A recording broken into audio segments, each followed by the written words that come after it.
Nuestra Cristo, nuestra Cristo. La palabra el día de hoy la vamos a encontrar en el libro de Hechos de los Apóstoles. Allí hemos estado, ¿no es cierto?, haciendo un recorrido a través de lo que significa el discipulado, y para ello hemos seguido el itinerario del apóstol Pedro, y hoy vamos a continuar con esta temática, y para ello vamos a leer entonces en el capítulo 2 de Hechos desde el verso 1 en adelante. Dice así la palabra del Señor.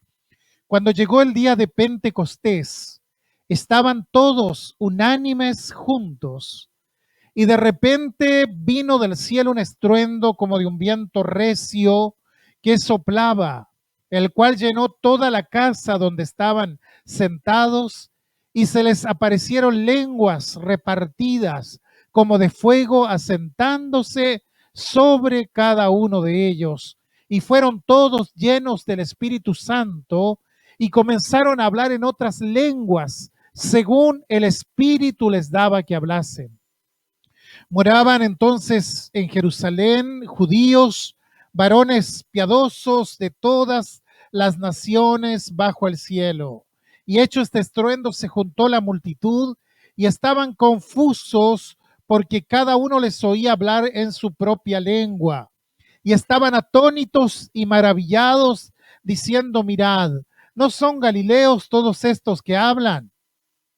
¿Cómo pues les oímos nosotros hablar cada uno en nuestra lengua en la que hemos nacido?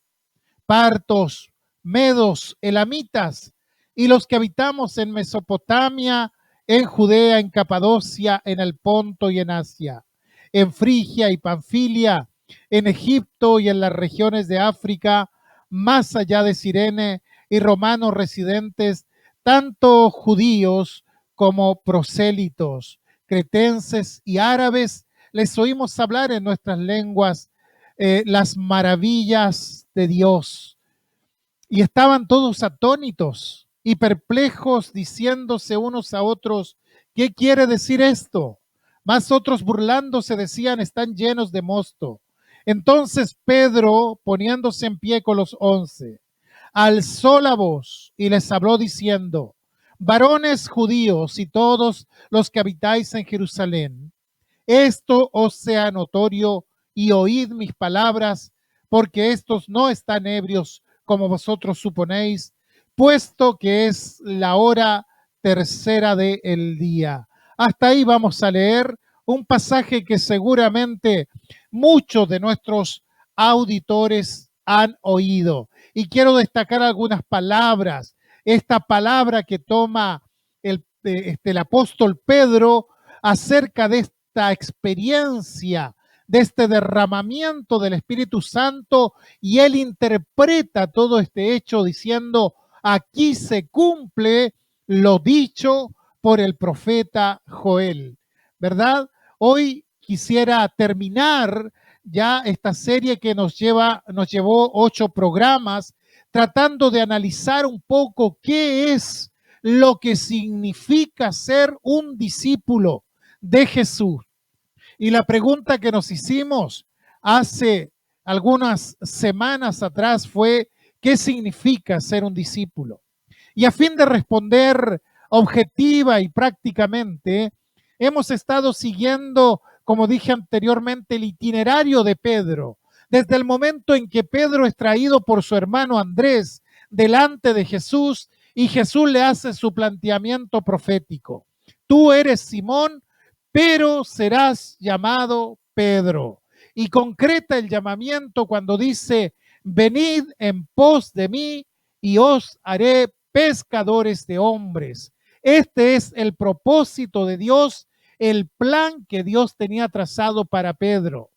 Ahora, todos nosotros que hemos recorrido con Pedro algunos de los avatares que sufrió en el discipulado, ya hemos ido sacando algunas lecciones y hemos visto que hay alternativas, que en la vida del discipulado hay etapas de crecimiento, hay etapas de victoria, de restauración, pero también hay momentos de tropiezos, momentos de caída. hasta que llegamos al final, cuando Jesús confronta a Pedro y le dice, ¿no es cierto? Y le pregunta directamente si él lo amaba o no lo amaba. Y cuando Pedro le dice, Señor, tú sabes que te amo, Jesús le dice, bueno, entonces hay que apacentar las ovejas. Y aquí tenemos la predicación de Pedro en Pentecostés que leíamos al comienzo. Sucede 50 días después de la Pascua, 10 días después de que Jesús ascendiera al cielo. Es lo que muchos consideran el nacimiento de la iglesia y se cumple lo que había dicho el Señor. Cuando Pedro estaba en casa de Cornelio en el capítulo 10, le explica y le dice que el Señor nos mandó que predicásemos al pueblo y testificásemos. ¿Qué quiere decir? Que la primera gran predicación al pueblo es esta que nosotros leíamos en Hechos capítulo 2, donde los discípulos bajan y por primera vez se plantea a toda una sociedad el evangelio de Jesucristo, la buena nueva de salvación por medio de Jesús. Podemos recordar que cuando Pedro declaró a Jesús, tú eres el Cristo, el Hijo del Dios viviente, el Señor le dijo, a ti te daré las llaves del reino de los cielos.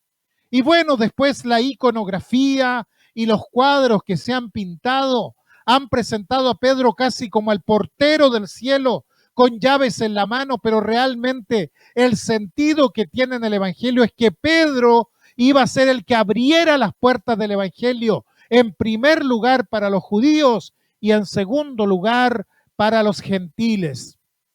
El primero que predica a los judíos y usa su primera llave es Pedro.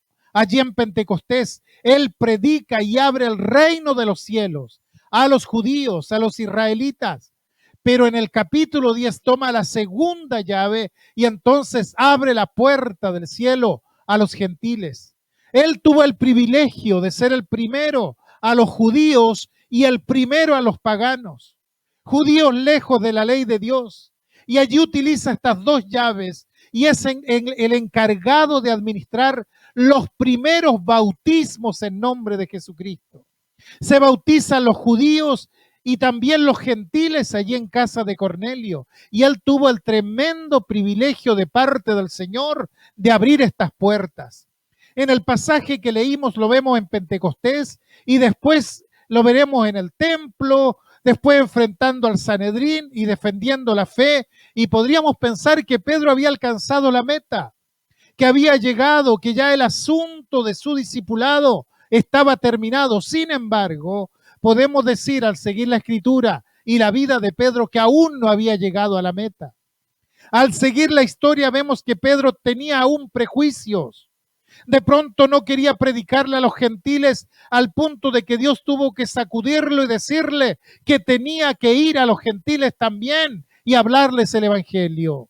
Pero Pedro tenía miedo. También temía de los comentarios que se hacían a veces en Jerusalén acerca de cómo se conducía a él con la libertad en Cristo, al punto de que Pablo en su carta a los Gálatas tuvo que reprenderlo por esto y ordenarlo, lo que indica que el discipulado no es algo que en un momento se termina y que uno alcanza ya la meta, sino que es algo que se prolonga para toda la vida.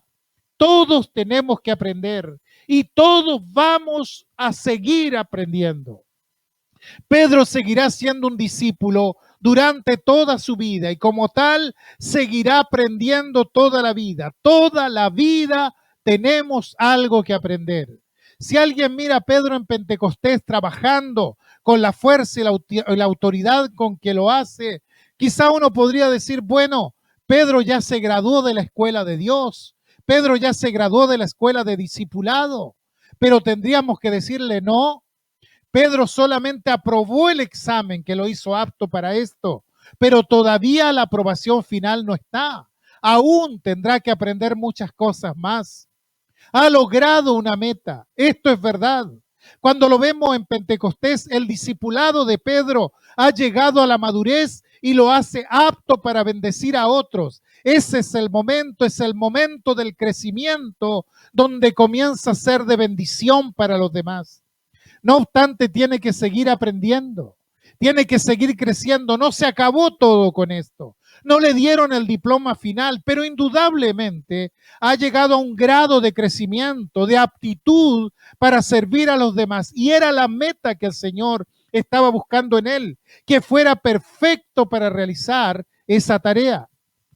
Cuando Pablo le escribe a Timoteo, nos dice que toda la escritura nos ha sido dada a fin de que el hombre de Dios sea perfecto, enteramente preparado para toda buena obra. Nosotros muchas veces tenemos problemas con la palabra perfecto. No nos suena muy bien porque la palabra perfecto tiene dos sentidos diferentes. Por un lado, tiene el sentido que le da el diccionario en su primera acepción. Perfecto, el que alcanzó el grado máximo de la excelencia, pero hay otra acepción, y es la idea de ser apto para algo.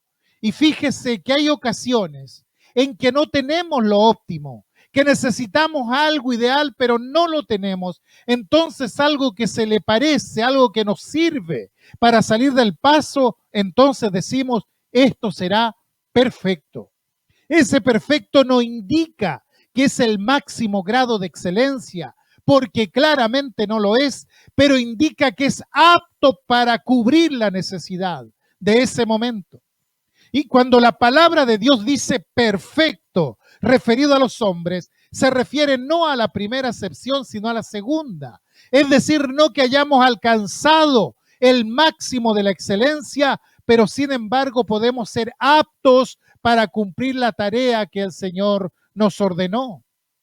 Ciertamente Pedro no alcanzó el máximo de la excelencia, pero para esa tarea determinada él era perfecto, era apto para eso. Dios dijo perfecto, y cada vez que Dios dice perfecto sobre nuestras vidas, no es porque hayamos alcanzado el máximo nivel de la excelencia, sino porque somos aptos para realizar esa tarea. Dios sabe cómo es la materia prima con la cual trabaja. El artesano sabe, tiene que saber cómo funciona la materia prima que tiene a la mano, y Dios sabe que somos polvo, que somos barro de debajo de la tierra. Quiere decir que si Dios sabe esto, no nos va a pedir la excelencia de perfección que nos llevará a la cima, sino que nos va a hacer aptos, y que dentro de nuestra imperfección y mientras vamos creciendo y vamos aprendiendo, podamos ser de bendición para otras personas. Dios trabaja con nosotros y busca lo mejor de nosotros, pero no se puede pedir de un ser humano la excelencia máxima. Siempre tenemos problemas. Dios trabaja hasta que nos adaptamos y somos aptos para bendecir a otros.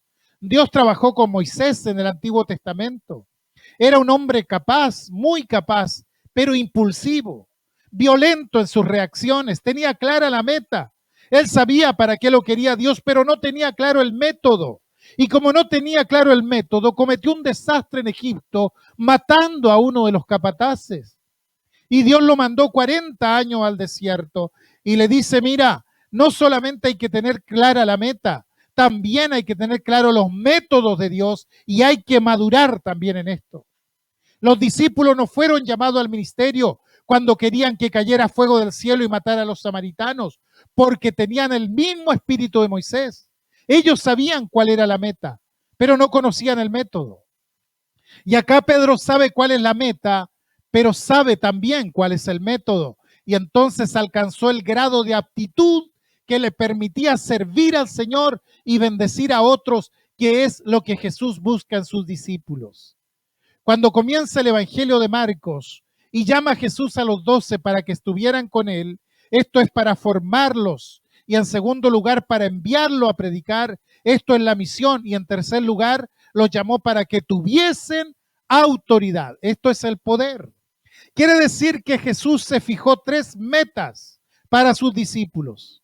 La primera, hay que formarlos. La segunda, hay que enviarlos. Y la tercera, tienen que tener poder espiritual para eso. Y en el caso de Pedro, el Señor cumplió estas 3 metas porque lo formó, lo envió y le dio la capacidad para transmitir el mensaje. Gloria a su nombre.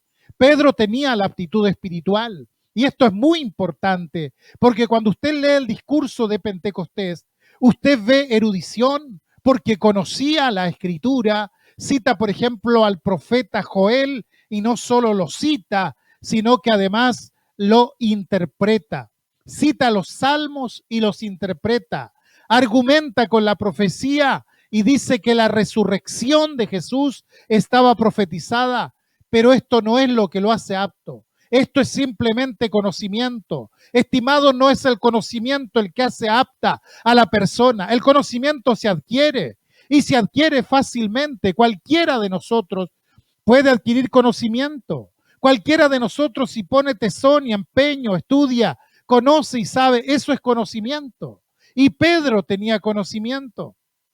Pero el Señor no lo mandaba porque le faltara sabiduría, sino o porque le faltara conocimiento.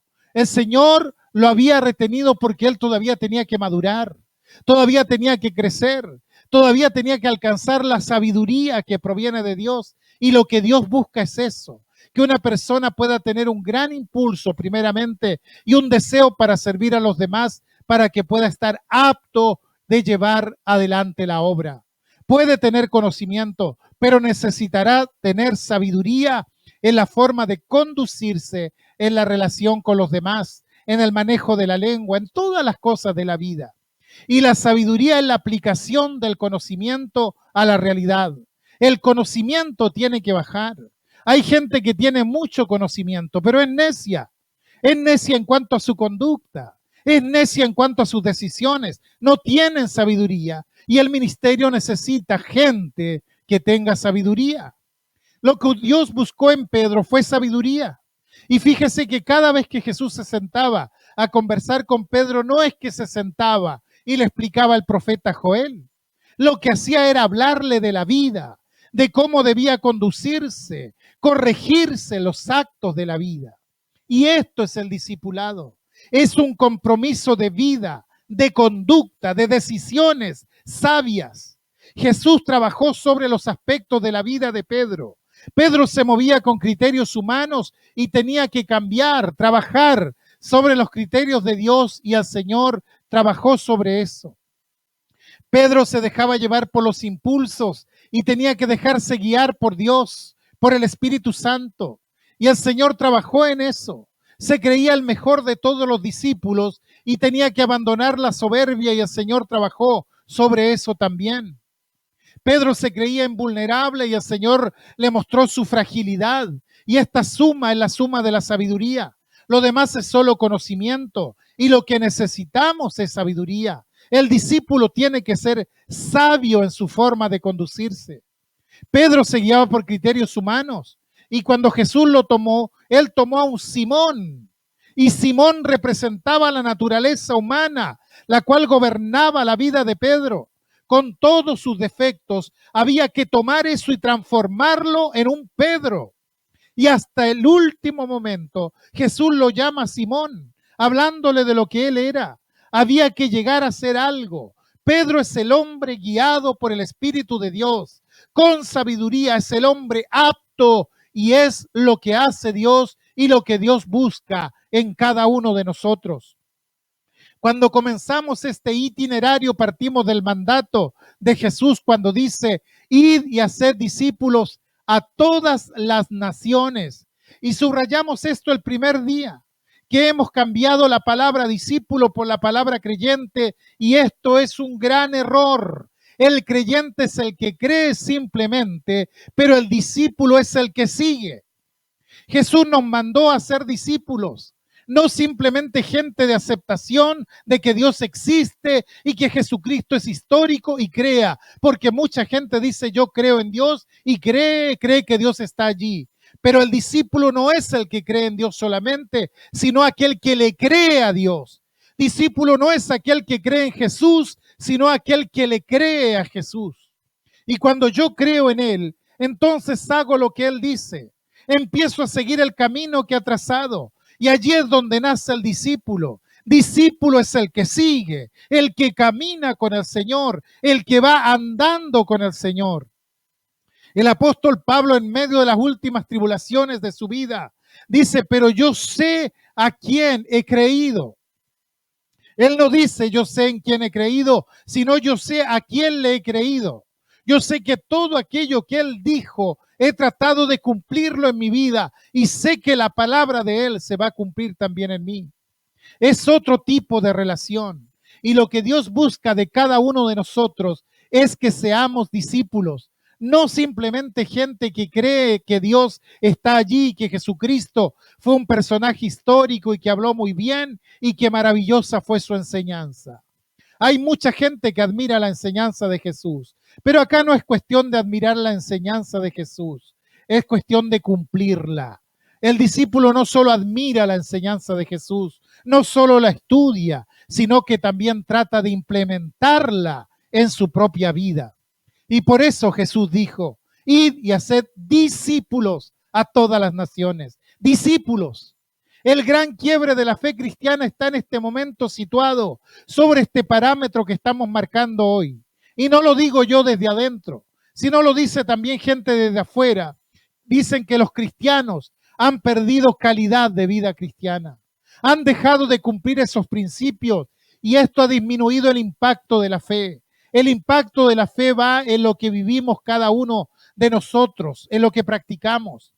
Si los cristianos practicamos nuestra fe, entonces el cristianismo tendrá un gran impacto en la gente.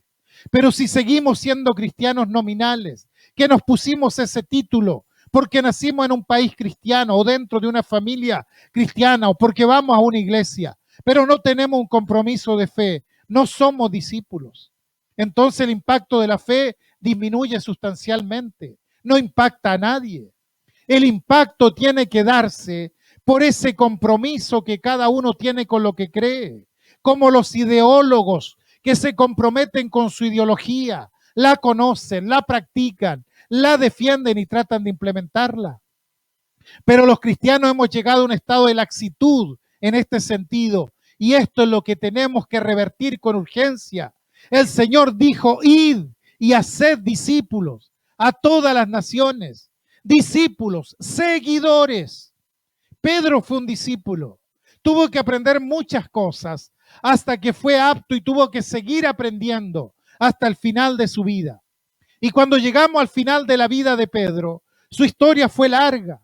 La Biblia nos cuenta algunas cosas, la tradición histórica nos cuenta otras cosas acerca de su vida, de sus viajes, de todo lo que hizo, pero nos deja como testimonio dos cartas que escribe Pedro ya como apacentando las ovejas del Señor y cumpliendo con esto. Dos cartas que están en el Nuevo Testamento, en un momento de persecución. Le escribe a los expatriados, a los que han sido desterrados por la fe. Y en estas dos cartas, él desarrolla una cantidad de temas que no vienen al caso en este momento comentar por razones de tiempo. Pero sí conviene comentar la última frase que tenemos escrita por Pedro para los cristianos. La última frase que Pedro deja registrada para las ovejas del Señor dice de la siguiente manera: antes bien, creced en la gracia y el conocimiento de nuestro Señor y Salvador Jesucristo. Antes bien, creced en la gracia. ¿Qué quiere decir crecer en la gracia? Quiere decir que hay que aumentar la fuerza y el vigor espiritual, que hay que dejar que el Espíritu Santo actúe en nosotros, que aquello que recibimos gratuitamente de Dios, graciosamente de Dios, tenemos que dejar que actúe en nuestra vida y tenemos que crecer espiritualmente. Está diciendo la gracia de Dios, se las ha dado a ustedes, tienen todas las posibilidades. Ahora son ustedes los que tienen que decidirse a crecer en la gracia. Y esto es decisión nuestra. La gracia de Dios nos ha dado todas las posibilidades. Y Pedro dice, ahora preocúpense por crecer en la gracia de Dios. Un niño tiene vida, pero esa vida es dependiente. Necesita ayuda, pero va creciendo. Y a medida que crece aprende a caminar por sí mismo, a manejar su propia fuerza, a superar las dificultades hasta que produce, trabaja y se reproduce. Ha dejado de ser dependiente. ¿Por qué? Porque creció. Un discípulo tiene que dejar de ser dependiente y tiene que aprender a crecer. Cuando comienza a producir, cuando llega a la madurez, entonces está apto para el servicio al Señor. Un árbol comienza siendo una plantita débil, que cualquiera puede ir y arrancarla, que el viento la agita, pero pasa el tiempo y echa raíces y fortalece el tronco y extiende las ramas y fructifica. Y el hombre se refugia bajo la sombra, pero no puede moverlo. ¿Por qué? Porque ha adquirido solidez, ha echado raíces, tiene fortaleza. El discipulado es eso. Pedro dice, creced en la gracia, echen raíces, fortifiquen el tronco, que no lo mueva nadie y den sombra para que los hombres puedan cobijarse. Esa es su enseñanza. Cuando Pablo comienza su vida y va por el camino a Damasco, Dios lo sorprende en el camino y entra ciego, claudicante, necesitado. Así comienza. Y al final lo vemos caminando por la vía Apia hacia Roma, fuerte de pie, dispuesto al combate, enfrentando la muerte. Esto es el discipulado. Empieza en la debilidad, pero termina en la fortaleza. ¿Y Pedro cómo empezó? Voluble, descarriado, claudicante, pero termina siendo columna de la iglesia del Señor. Esta es la fortaleza, esta es la meta que Dios quiere en nosotros. Ninguno se estancó. El niño creció, el árbol creció, Pablo creció, Pedro creció, porque la vida en plenitud no se estanca. Lo que se estanca es la vida raquítica. Y este es el desafío que nos deja esto, que hemos hablado del discipulado. Crecer en la gracia de Dios para tener la sabiduría que nos haga aptos para el ministerio, porque Dios nos buscó para que fuéramos de bendición para otros. Me llamó la atención una iglesia que visité alguna vez. ¿Se ha fijado que todas las iglesias tienen un cartel cuando la persona entra? Bueno, esta iglesia tenía un cartel cuando la persona salía. Y ese cartel dice, usted está entrando al campo misionero. Quiere decir que cuando termina el culto y la gente se levanta y se despide, antes de salir de pronto se tropieza con ese cartel. Usted está entrando al campo misionero. Allá hay que hacer la tarea. Allá está la gente que necesita. Allá está el campo de misiones. ¿Cuál es la labor del discípulo? Trabajar allá, buscar allá, bendecir allá. Y Jesús llamó a 12 para que estuvieran con él, para que fueran discípulos. Y esos 12 se multiplicaron y fueron 3,000 en Pentecostés y 5,000 en el pórtico de Salomón. Y fueron creciendo porque fueron discípulos, porque ellos entendían la fe como un compromiso con Jesucristo. Quiera Dios que después de toda esta reflexión que hemos hecho, podamos entender cuál es la voluntad de Dios en nuestra vida y cuál es el campo misionero que tenemos allí. Hay que llevar la bendición de Dios. Hay que llevar la bendición de Dios.